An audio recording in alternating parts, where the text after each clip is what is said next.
하겠습니다.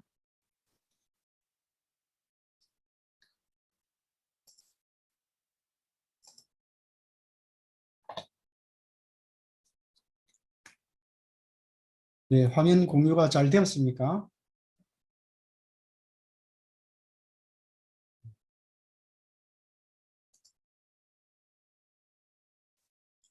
제 목소리도 잘 들리시나요? 예, 감사합니다. 그러면 시작하도록 하겠습니다. 음, 지금 이제 저한테 주어진 시간이 한 40분 내지 50분 정도 되는 것 같습니다. 그런데 제가 준비한 슬라이드 자료가 한 90페이지 정도 되는데 그 90페이지 정도 되는 그 내용을 모두 이 시간에 말씀드리기에는 역부족인 것 같습니다.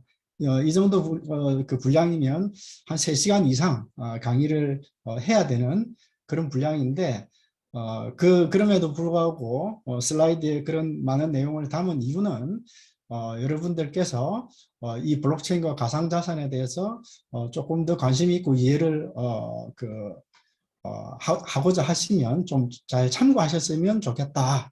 그런 생각에서 그 슬라이드 자료를 만들었고, 이번 시간은 기술적인 내용에 있어서 좀 깊이 있는 내용보다는 블록체인과 가상자산에 대해서 전반적인 어떤 그 큰 틀에서 이해할 수 있는 그런 어떤 시간을 가지면 어떨까 생각을 하고 준비를 했습니다.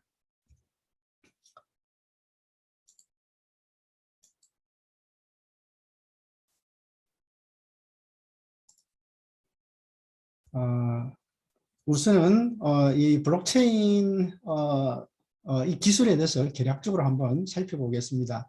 본 슬라이드는 이제 조금 문장 내용이 텍스트가 조금 많은데 그래도 상당히 좀 중요한 의미를 담고 있기 때문에 한번 같이 한번 살펴보는 시간을 가지면 좋겠네요. 자, 블록체인 기술은 4차 산업혁명을 이끌 핵심적인 인프라 기술로 부각되고 있으며 정치, 경제, 사회, 문화 등 많은 분야에서 혁신적인 발전을 가져올 것으로 전망됩니다. 그리고 인간 사회의 복잡한 구조와 다양한 현상, 반목과 대립, 이념 갈등 이런 거겠죠.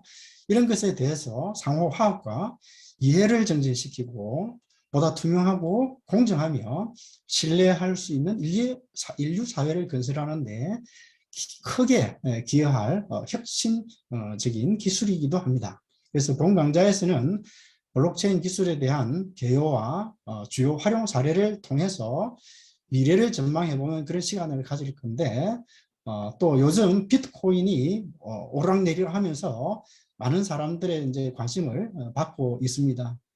그런 그 비트코인을 우리가 그냥 총칭해서 가상자산, 우리나라에서는 이제 가상자산이 법적 용어로 사용되고 있는데 이런 가상자산에 대한 올바른 이해도 좀 도움이 되었으면 하는 바람을 가지고 본 강의를 준비하게 되었습니다. 결합적인 목차는 블록체인 개요, 그리고 가상자산, 또 암호화폐.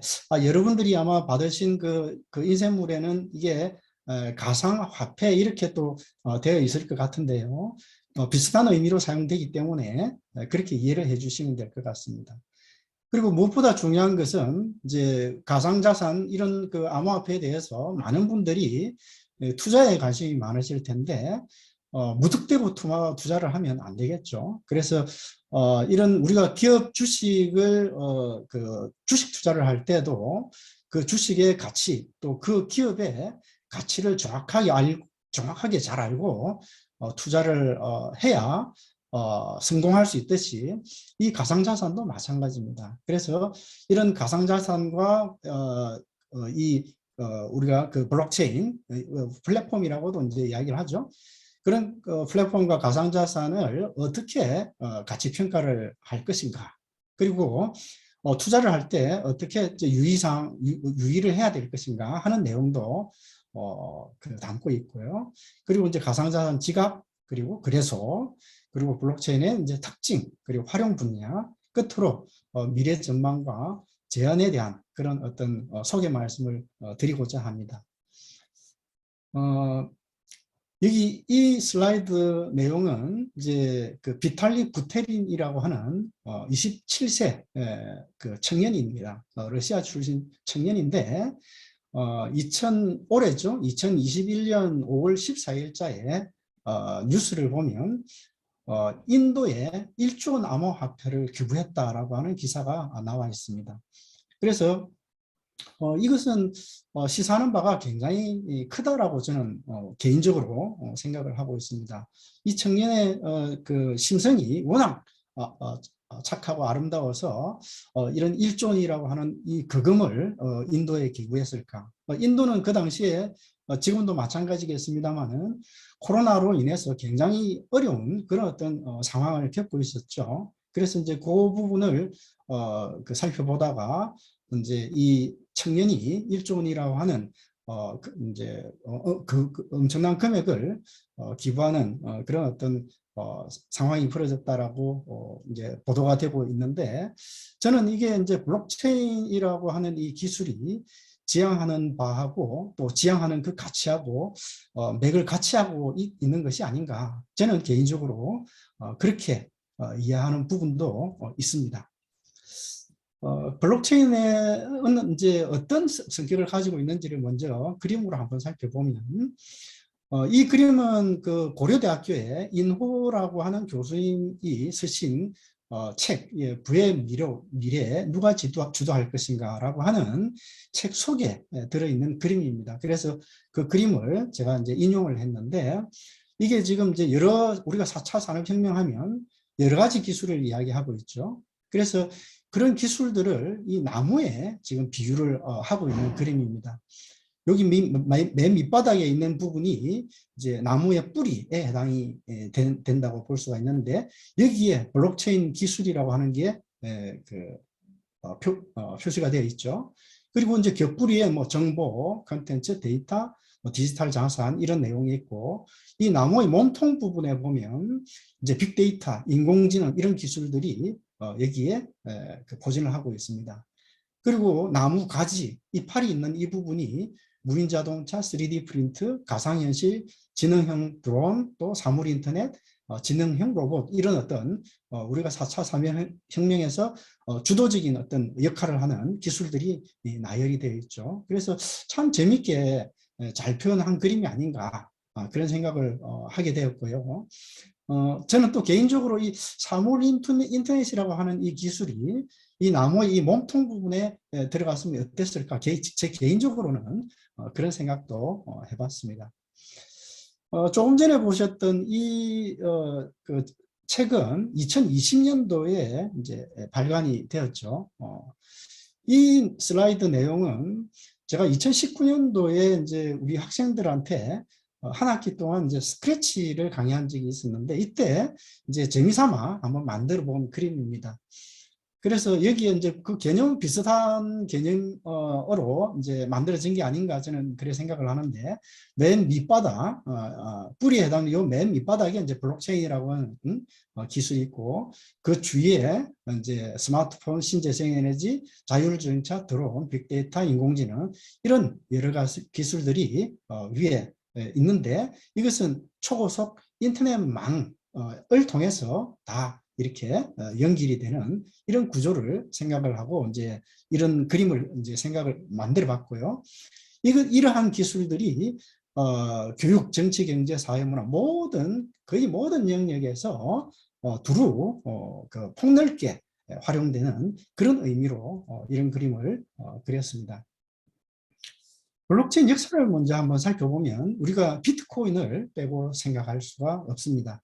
2008년도에 사토시 나카모토라고 하는 익명의 사람이 이와 같은 비트코인 논문을 발표하면서 이 블록체인이라고 하는 기술이 부각이 되기 시작했다라고 볼 수가 있죠.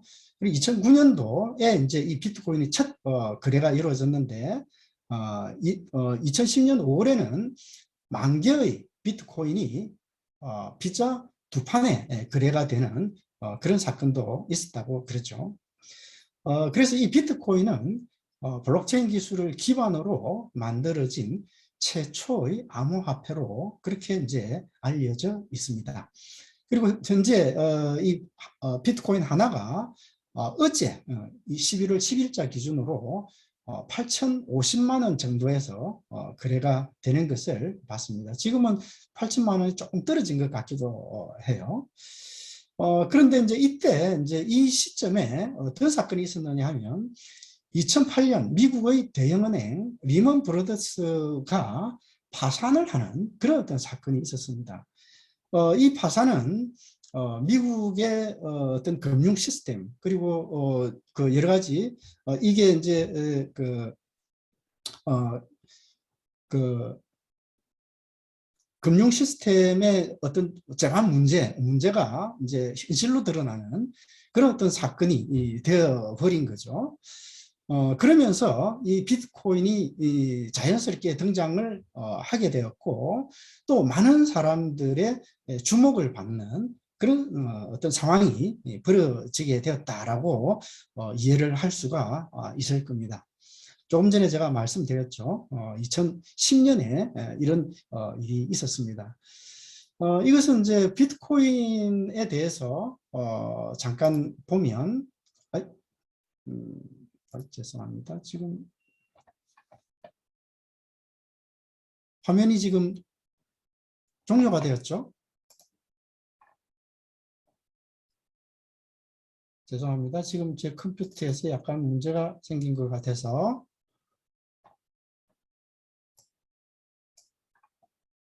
다시 화면을 띄우고 있습니다.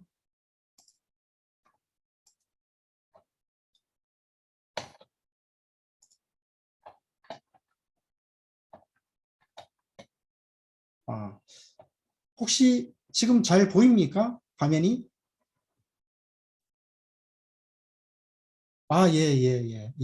다행이네요. 제 컴퓨터에서는 지금 화면이 사라져서 죄송합니다. 어,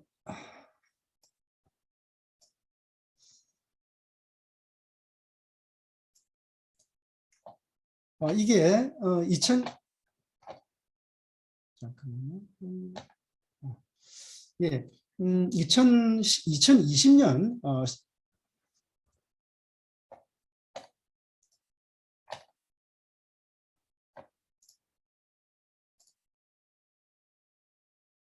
이게 왜 이런 현상이 생기는지 모르겠네요.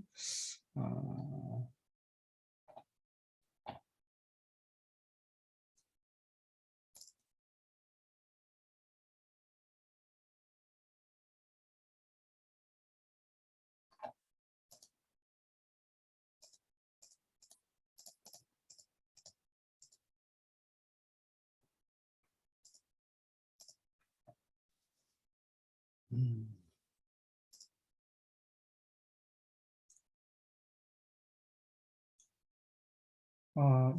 혹시 한 번 더 해보고, 만약에, 또 동일한 문제, 지금 제 컴퓨터에 약간 문제가 생겨서 이, 파워포인트 화면이 지금 종료가 되는 현상이 생기고 있는데, 한 번 더 또 이런 현상이 생기면은 제가 PDF 파일로, 바꿔서, 하도록 하겠습니다.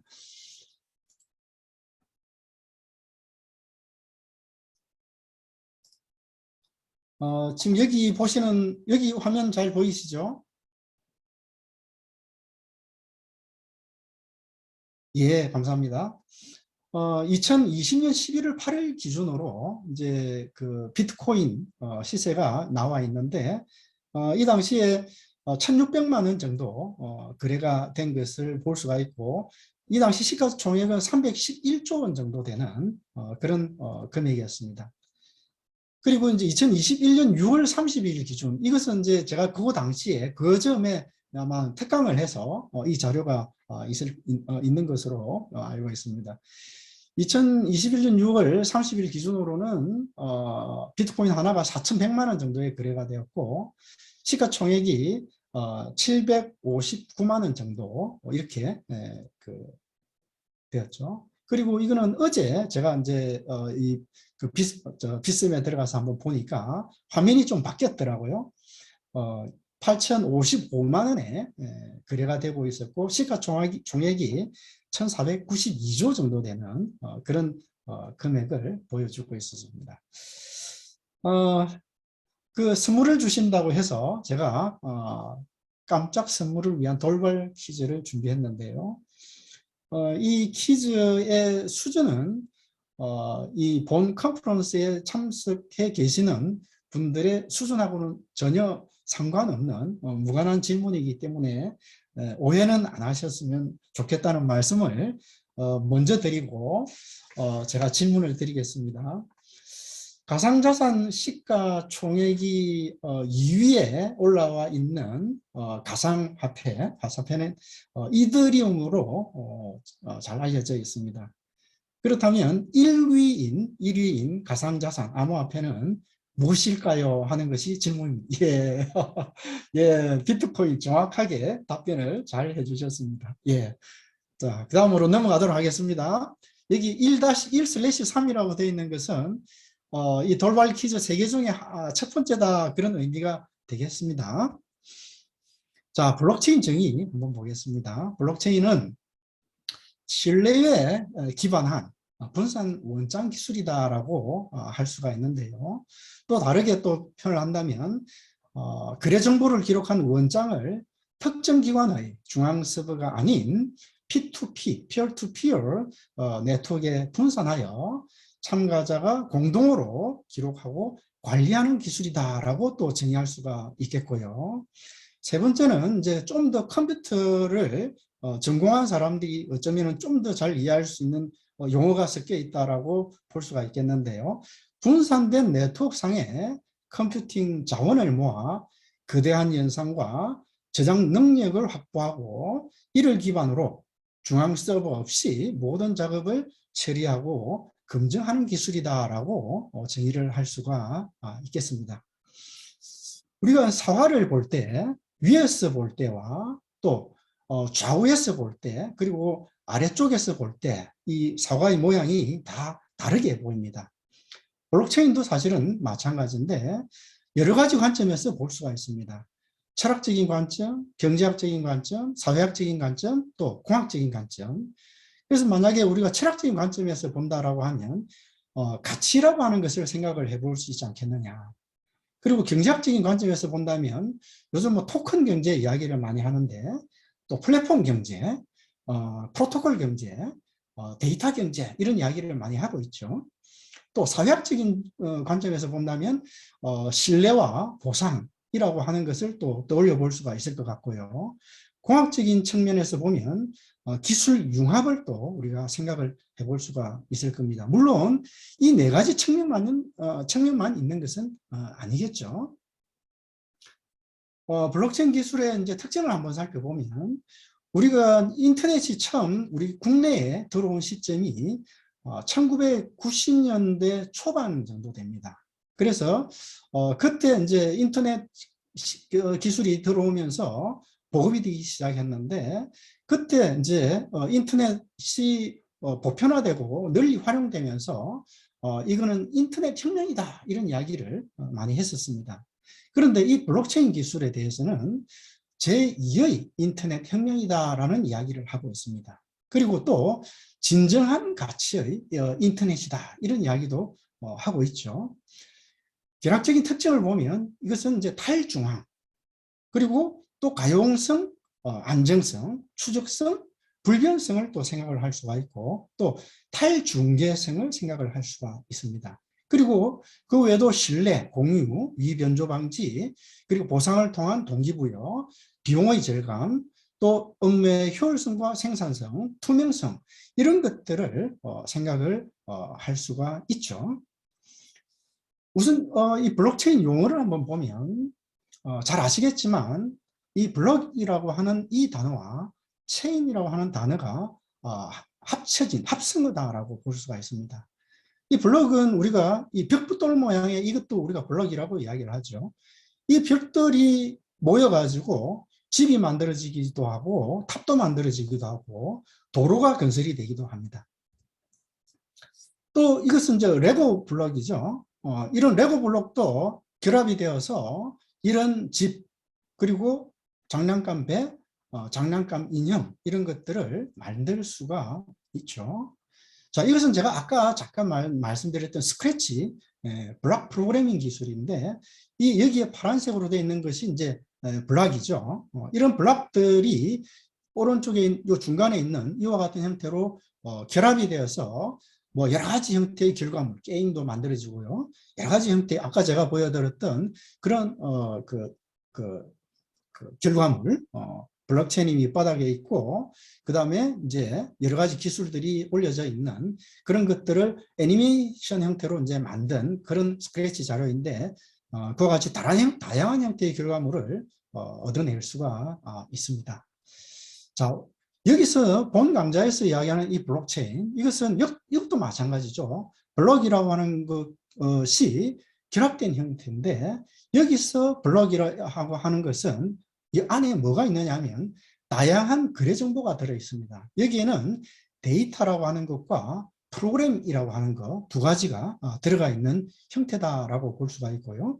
이런 블록들이 이렇게 연결되어 있는 시간이 지남에 따라 이 블록들이 점점점 늘어나는 이러한 구조를 가지고 있다. 그래서 그런 모든 거래 정보가 이 블록에 저장이 되는 형태로 만들어지죠.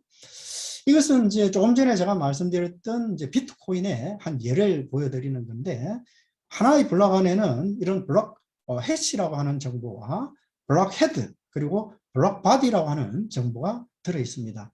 블록 헤드에는 또 여러 가지 정보가 또 들어 있죠. 자세한 내용은 제가 생략하도록 하겠습니다.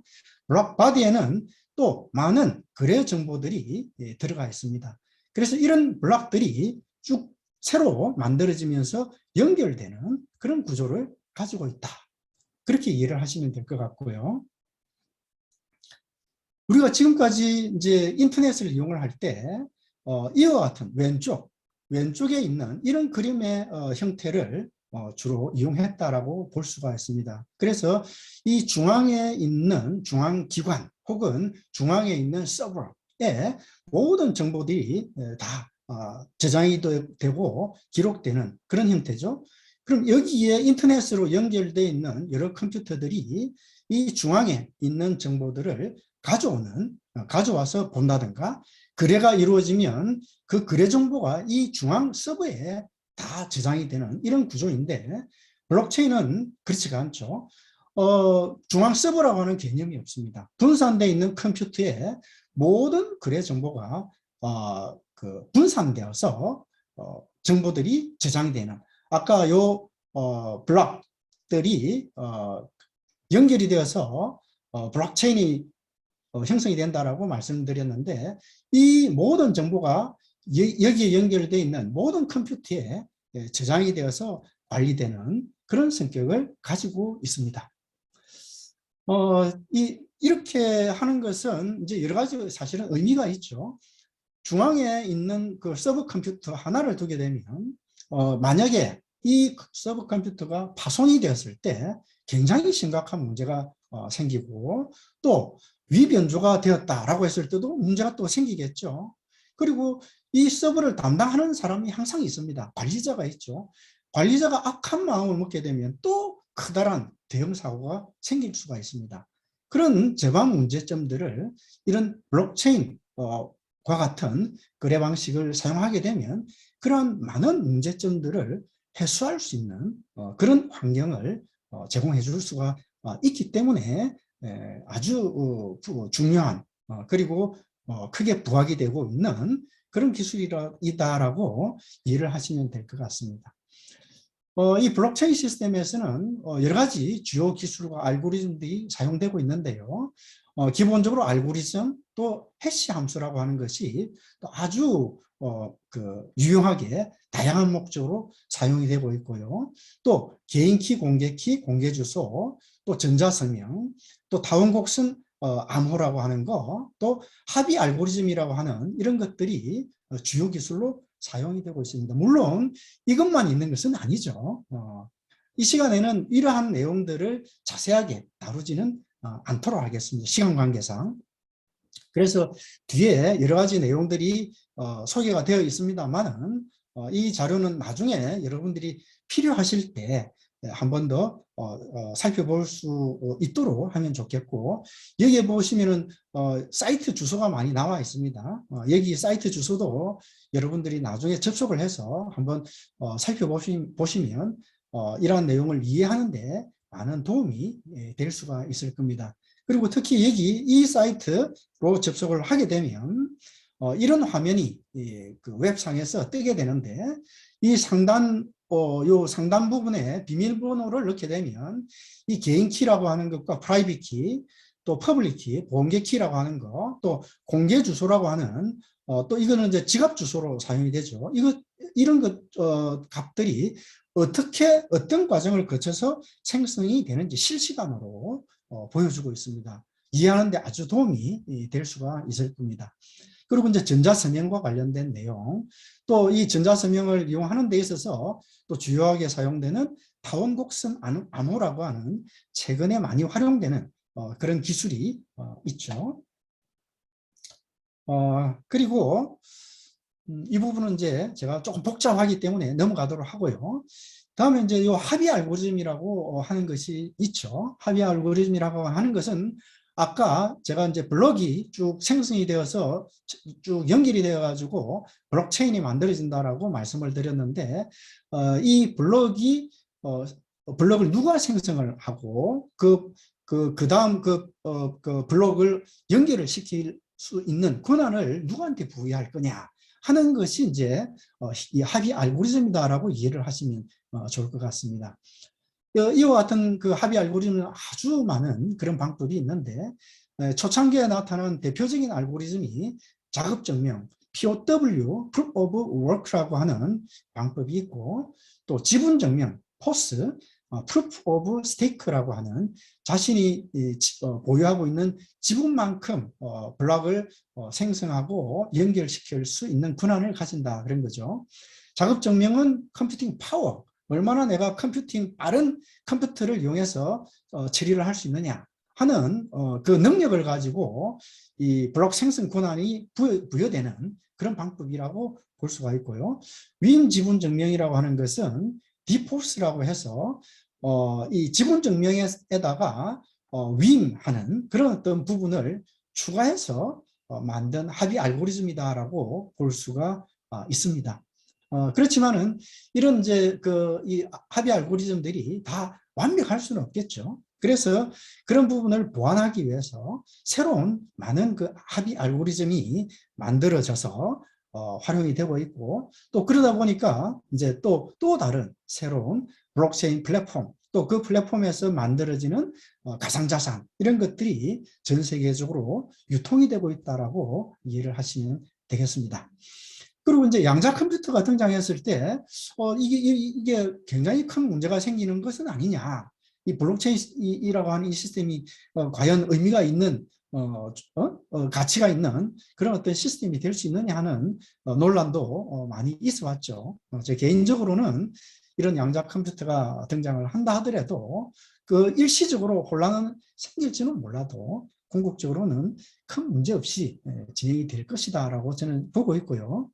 그리고 이제 아까 블록 말씀드렸는데, 이 블록의 이제 크기를 어떻게 할 거냐, 그리고 또 이 처리 속도, TPS라고 이야기를 합니다. Transaction per Second라고 해서 이런 부분을 어떻게 처리를 해서 좀 더 효용성을 높일 거냐 하는 부분에 대한 고민이 계속 되어 왔다고 볼 수가 있고요.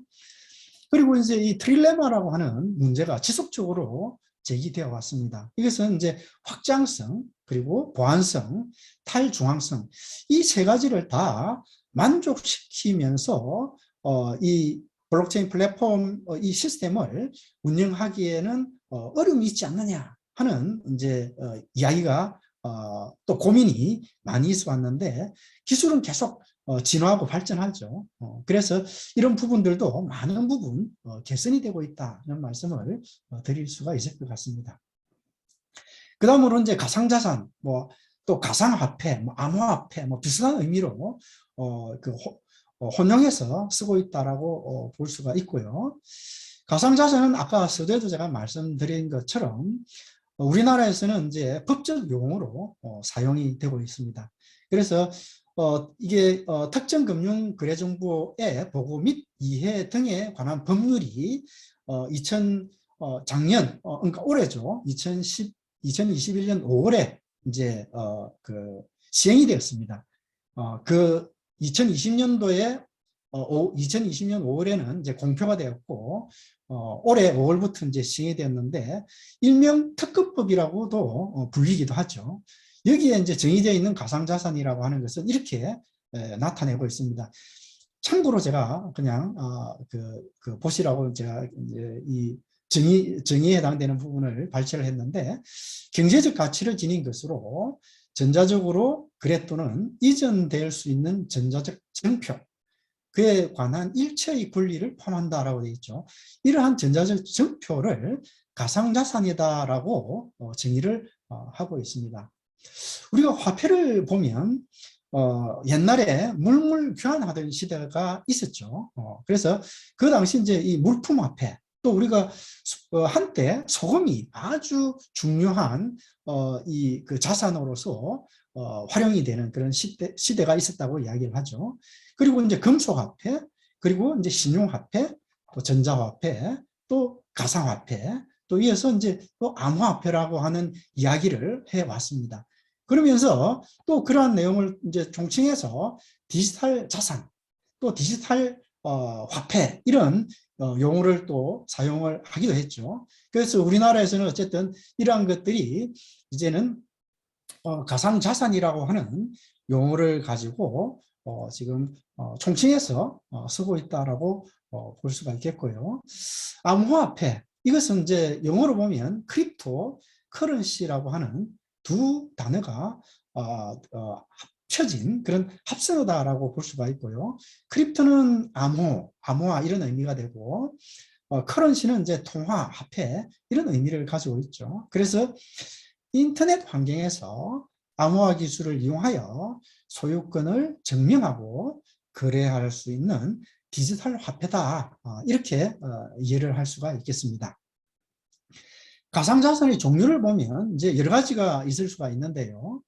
우리가 이제 플랫폼 코인도 이야기를 하는데 이 플랫폼 코인은 우리가 이제 블록체인 이야기를 할 때 블록체인 플랫폼 이야기를 또 많이 합니다.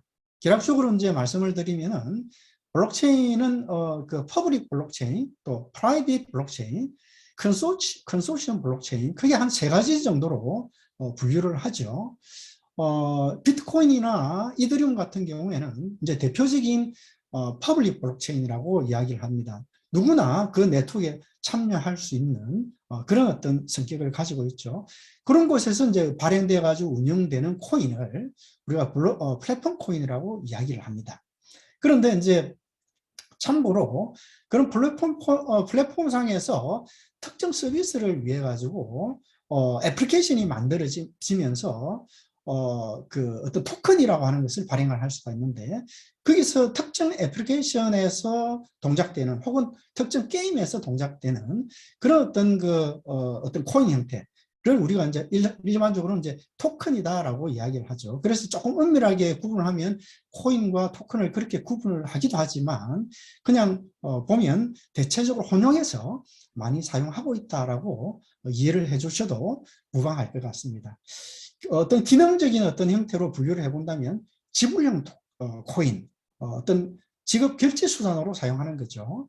그리고 자산형 코인, 이것은 이제 부동산 실물 자산을 담보로 발행된 코인이라든가 어떤 주식 성격을 가진 정권형 어떤 코인을 자산형 코인이다라고 볼 수가 있고 또 유틸리티 코인, 이건 조금 전에 말씀드렸던 것처럼 특정 블록체인 플랫폼 상에서 특정 서비스에서 서비스를 이용할 때 발행되어 가지고 사용하는 그런 어떤 토큰 형태를 이제 유틸리티 코인, 뭐 유틸리티 토큰 이런 이야기를 하고 있습니다.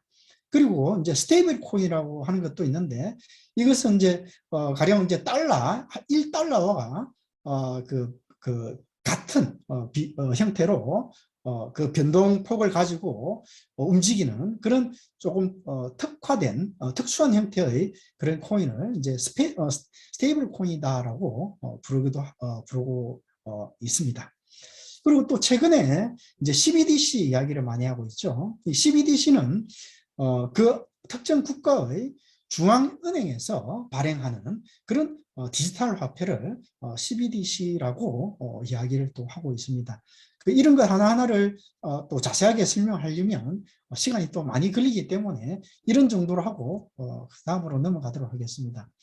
그래서 이제 가상자산은 여기 이제 코인마켓캡이라고 하는 사이트가 있는데 이 사이트에 들어가 보면 현재 전 세계적으로 거래되고 있는 다양한 형태의 암호화폐, 가상자산을 볼 수가 있습니다. 그럼 이런 가상자산의 이제 가치는 어떤 형태, 어떻게 생각을 해볼 수 있겠느냐? 이 중개자가 없이 이중지불 문제를 해결했다 하는 것이 상당히 의미가 있는 그런 성격을 띠고 있다. 그래서 블록체인이 주목받고 있는 이유 중에 큰 것도 큰 부분이 이 부분이라고도 볼 수가 있죠. 그리고 퍼블릭 블록체인 같은 경우에는 그 채굴, 마이닝이라고 하죠. 그 채굴이라고 하는 것은 아까 어떤 그 합의 알고리즘을 통해 가지고 최종적으로 블록을 생성하는 그런 어떤 컴퓨터가 있을 수가 있는데 그 과정을 이제 채굴이다라고 이야기를 하죠. 그래서 이제 그 채굴할 때에 주어지는 어떤 보상금으로서 이 가상자산을 쓰고 있죠. 그래서 이 보상을 통한 참여를 유도하고 또 좀 더 견고한 블록체인 플랫폼을 유지하는 데 도움을 주고 있는 그런 수단이 된다 그런 거죠. 그리고 이제 디지털 자산의 이제 가치 표현을 하는 어떤 수단 그리고 지불하는 수단으로 사용이 되고 있고 또 모든 산업과 조직 발전에 촉진제 역할도 할 수가 있다. 그래서 가령 예를 들면 이제 구성원들에게 이런 인센티브를 제공함으로써 적극적인 동기부여를 위한 수단으로 사용할 수가 있다는 것이죠. 그런데 이제 이 가상자산이 이제 어떤 좋은 면만 있는 것은 아니고 안 좋은 부분도 있죠.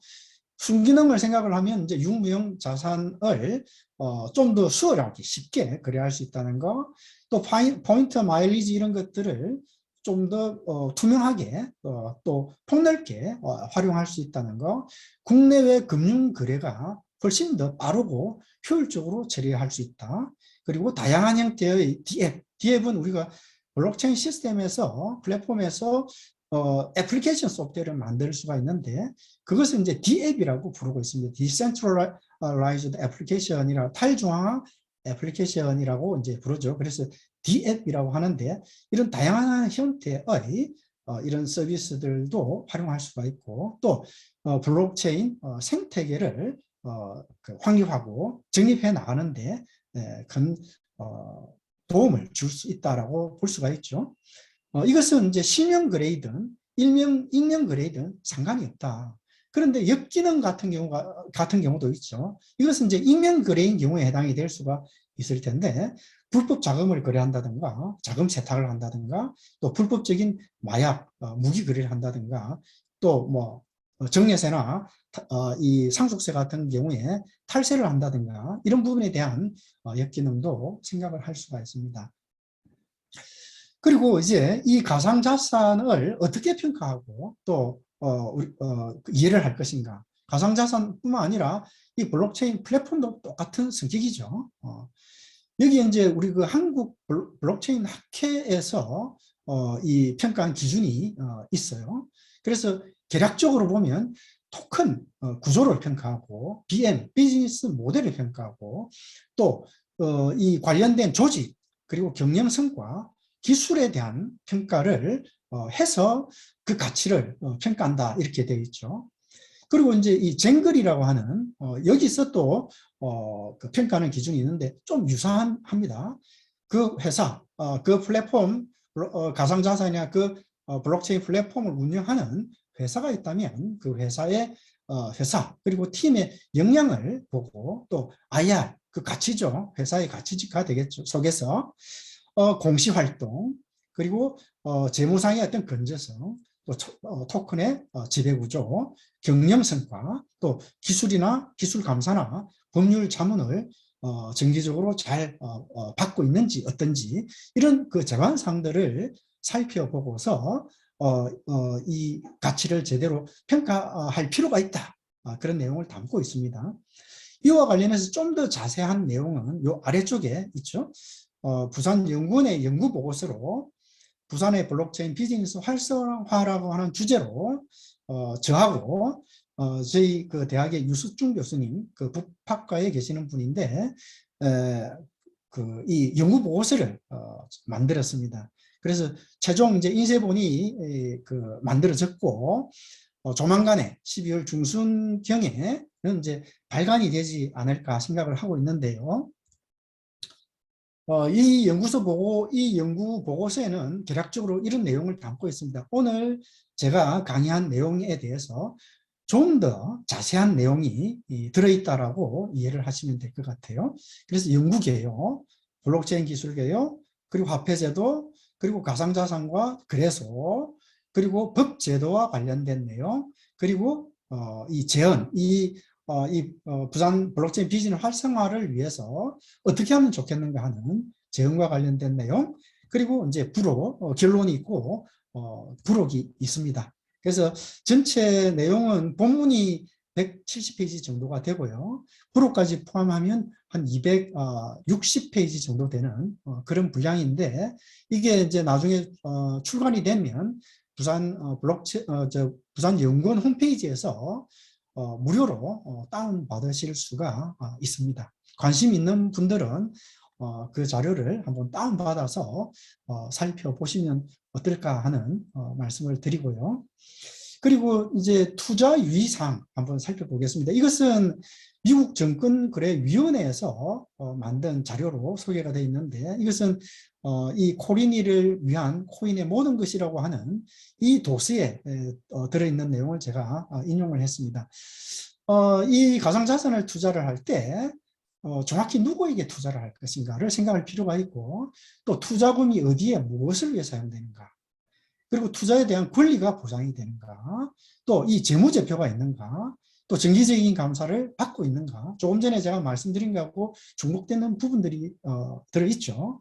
또 투자금 회수 계획 여부, 발행된 코인에 대한 환불, 재판매 가능 여부, 이런 것들도 꼼꼼히 살펴볼 필요가 있다. 그리고 디지털 지급과 관련이 있으면 키를 분실했을 때 어떻게 되는가, 그리고 이 기술 코드를 공개해서 정보 보호와 관련된 부분에 대해서 어떤 이 인정을 받고 있는가, 그리고 투자 권리가 침해된 경우에 보상받기 위한 적절한 기금이 조성되어 있는가, 그리고 ICO는 이니셜 코인 오퍼링이라고 해서 처음에 이제 이 코인을 발행하면서 투자자를 모집하는 그런 행위죠. 현재 우리나라에서 이제 금지가 되어 있는데, 이제 이런 행위를 할 때 정권법 준수 여부, 기업의 안정성, 투자 가치, 이런 것들을 반드시 확인할 필요가 있다. 그런 내용을 담고 있고요. 그리고 이제 사기, 해킹 연루 시에 법적 보호가 어렵다는 사실도 충분히 인지를 해야 된다. 그런 내용을 포함하고 있습니다. 자, 여기서 두 번째 돌발 퀴즈 나갑니다. 조금 전에 제가 부산 블록체인 활성화 방안이라고 하는 주제의 연구 보고서가 11월 중순경에 이제 발간이 되고 그 홈페이지에서 이 다운받아서 활용하실 수가 있다라고 말씀드렸는데, 그 발간 기관명이 어떻게 되나요 하는 것이 질문입니다. 어떻습니까? 예. 예, 답변을 잘 주셨네요. 예, 부산연구원이라고 제가 말씀드렸죠. 예, 아주 정확하게 답변을 잘 해주셨습니다. 자, 그리고 이제 이런 가상자산을 이용을 하기 위해서는 기본적으로 이제 지갑이 있어야 되죠. 그래서 지갑의 종류도 굉장히 많습니다. 그리고 또 이 그래서 이 지갑도 특이에는 핫 월렛, 또 콜드 월렛 두 가지로 크게 분류를 하기도 하는데, 핫 월렛은 유무선 인터넷상에 항상 연결되어 있는 그런 어떤 형태의 지갑을 핫 월렛이라고 이야기를 하고, 반대인 경우 연결이 안 되어 있는 경우는 콜드 월렛이다라고 이야기를 하죠. 그래서 좀 더 안정적으로 내 자산을 보관하기 위해서는 이 콜드 월렛을 이용하면 좋겠다라고 권장을 하고 있죠. 그리고 이제 이 거래를 할 때는 전 세계에 많은 거래소가 있는데, 국내도 마찬가지고요. 이런 다양한 형태의 거래소를 통해서 거래를 할 수가 있는데, 이 거래소를 통할 때는 거래소 안에서 만들어진 지갑을 쓰게 되어 있죠. 개인 지갑을 쓰는 것이 아니라. 그런데 이제 이 암호화폐 이 거래소에서는 매년 많은 그 보안 사고가 발생을 해왔습니다. 그래서 2017년에부터 시작해가지고 그 전에도 물론 있었겠죠. 다양한 형태의 사건 사고들이 발생해왔고, 물론 최근에도 그런 사건 사고들이 있었다라고 볼 수가 있고요. 그래서 이런 사고들을 좀 더 막기 위해서 어떻게 하면 좋겠느냐. 그래서 중앙화된 그런 거래소가 아니라 탈중앙화된 거래소를 통해서 직접 피어 방식으로 직접 거래를 한다면 기존의 중앙화된 거래소에서의 여러 가지 문제점을 해소할 수 있지 않느냐라고 등장한 것이 탈중앙화 거래소, 탈중앙 거래소, 영어로 이제 DEX라고 이야기를 하죠. Decentralized Exchange라고 해서 쓰고 있습니다. 이렇게 이제 약자로서 DEX라고 이제 쓰고 있습니다. 그래서 이것도 마찬가지로 코인마켓캡이라고 하는 그 사이트에 들어가 보면 이런 그 탈중앙화 거래소에 대한 정보들이 있고, 점점점 더 이 탈중앙화 거래소를 통해서 거래가 많이 일어나고 있다는 것을 볼 수가 있습니다.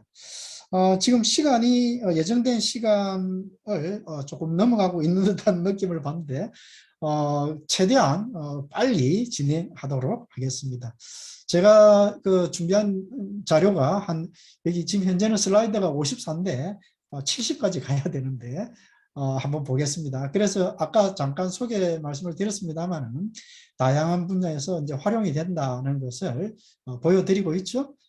자, 이런 부분들은 한번 눈으로 살펴보시면 이게 기략적으로 어떤 분야에서 활용이 되고 있는가, 그리고 이제 국제 간의 거래에서도 굉장히 효율적으로 빠르게 거래가 이루어질 수가 있다는 것을 말씀드리고, 또 요즘 메타버스, 앞 시간에도 이제 메타버스 말씀을 해주셨죠. 메타버스 하면은 이 메타, 버스 두 단어가 또 합성된 형태다라고 볼 수가 있는데, 요 밑에 나와 있습니다. 메타는 이제 초월, 뭐 가상 이런 의미를 담고 있고, 벌스는 우주, 유니버스 해서 우주, 현실 이런 의미를 담고 있는데, 이것을 뭐 한마디로 우리나라 말로 표현한다면 초현실 가상 세계다라고 뭐 나타낼 수 있지 않을까 생각을 합니다. 이것은 지금 코로나19의 영향으로 비대면 업무가 확산되면서 또 이 관련된 IT 기술이 더 급속도로 발달을 하면서 또 주목받게 되었다라고도 볼 수가 있습니다. 여기에는 여러 가지 기술들이 내재가 포함이 되어 있죠. NFT 여러분들 들어보셨는지 모르겠습니다만은 NFT, Non-Fungible Token, FT는 Fungible Token. 자, 이더리움과 그 비트코인 이런과 같은 암호화폐, 가상자산은 FT에 해당된다라고 볼 수가 있고, NFT는 대체 불가능 토큰, 유일한 어떤 자산에 대해서 암호화폐를 발행하는 것을 NFT라고 이야기를 합니다. 최근에 굉장히 크게 주목을 받고 있죠.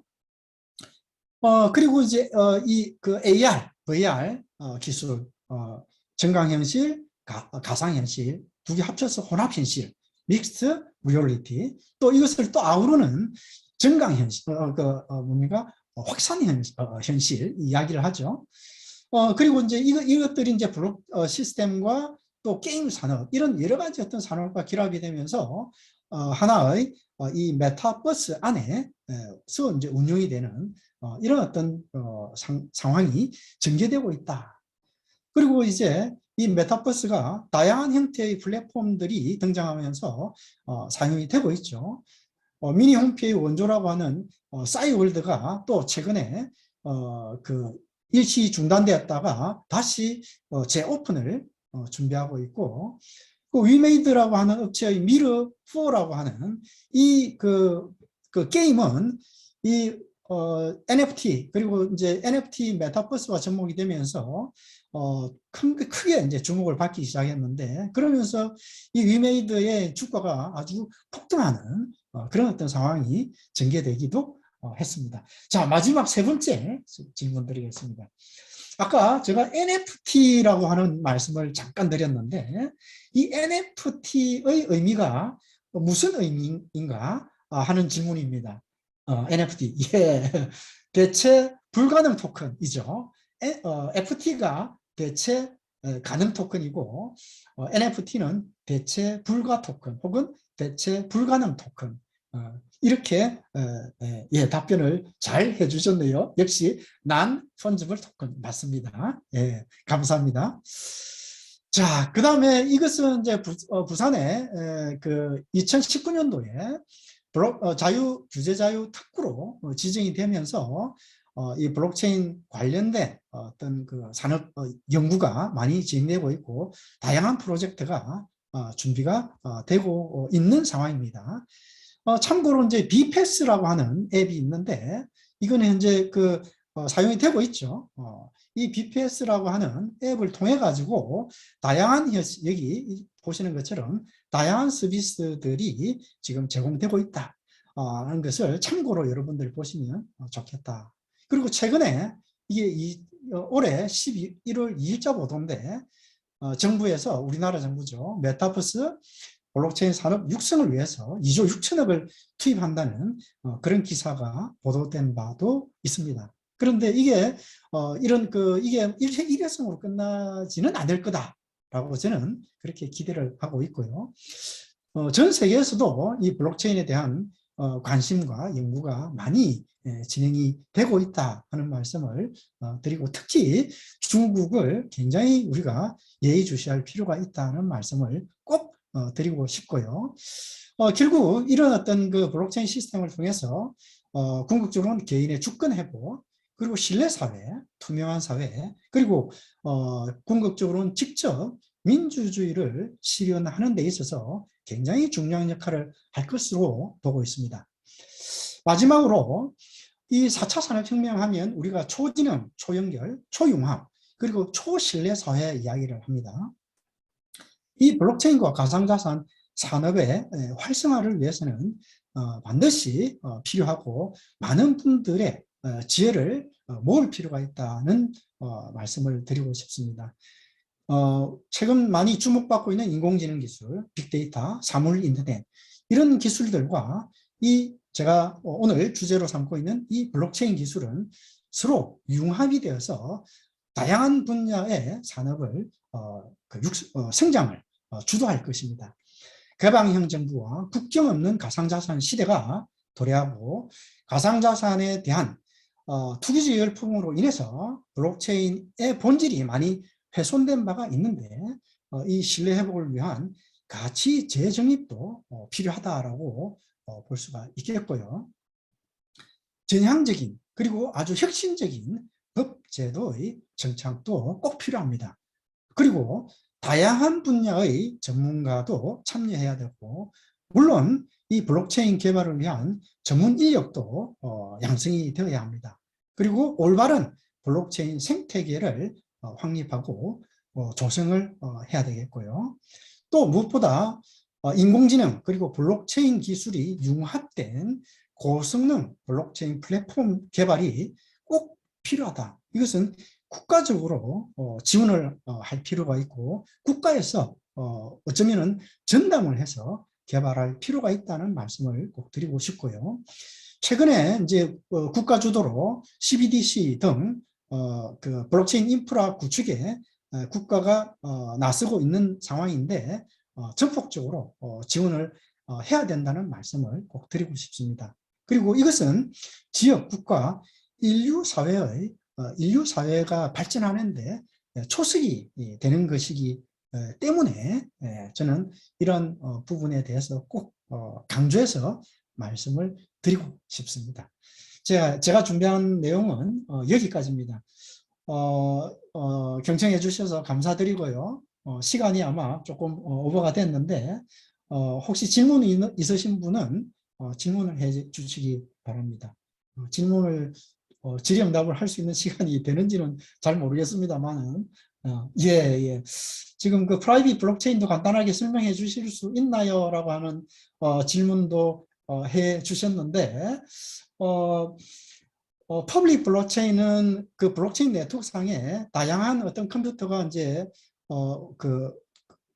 제약 없이 참여할 수가 있는 반면에 프라이빗 블록체인은 특정 개인 내지는 특정 어떤 조직에서 이 블록체인 네트워크를 구성하는 그런 어떤 형태를 우리가 프라이빗 블록체인이라고 이야기를 하는데요. 이것은 이제 아무나 참여할 수가 없습니다. 그러니까 딱 제한된 사람 내지는 제한된 조직 단체만 참여할 수가 있는 거죠. 그래서 이제 허가형 블록체인이다라고도 이야기를 합니다. 그리고 이제 아까 컨소시엄 블록체인 이야기도 잠깐 했는데 이 컨소시엄 블록체인은 프라이빗 블록체인과 퍼블릭 블록체인을 혼합한 형태다라고 볼 수가 있죠. 그래서 여러 단체, 여러 기관이 연합해서 블록체인 네트워크를 플랫폼을 만들어서 그 네트워크를 운영하는 그런 구조를 컨소시엄 블록체인이다라고 이야기를 하고 있습니다. 그러면 어느 한쪽 방향으로 뭐 이렇게 가는 것은 아니냐라고 질문도 있을 수 있는데 그 응용 영역이 다르기 때문에 그 세 가지가 다 함께 발전할 것으로 보고 있습니다. 예. 그리고 또 한 분 질문이 대선도 블록체인 기술로 가능할까요? 저는 충분히 가능하다고 봅니다. 그래서 그렇게 하려면 블록체인을 통한 어떤 투표 시스템이 만들어져야 되는데 지금 현재 만들고 있는 과정으로 제가 알고 있습니다. 만들어졌을 수도 있고요. 그래서 그렇게 이제 대선에 쓰려면 충분한 이제 테스트 과정이 필요한데 이제 아직까지는 조금 조심스러운 부분은 있겠지만 충분히 검증이 됐다고 하면 얼마든지 대선도 블록체인 기술에 기반해서 전자투표 시스템을 사용할 수가 있을 것이다. 그러면 굉장히 효과적인 대선도 치를 수가 있을 것으로 보고 있습니다. 예. 또 다른 질문이 있으신가요? 예, 없으신 것 같습니다. 그러면 제가 교수님도 코인 많이 갖고 계신가요? 저는 많이는 안 가지고 있습니다. 저는 연구 목적으로 좀 다양한 코인을 조금 가지고는 있습니다. 예. 예. 제가 감사합니다. 경청해 주셔서 감사합니다. 제 강의는 여기까지 하도록 하겠습니다.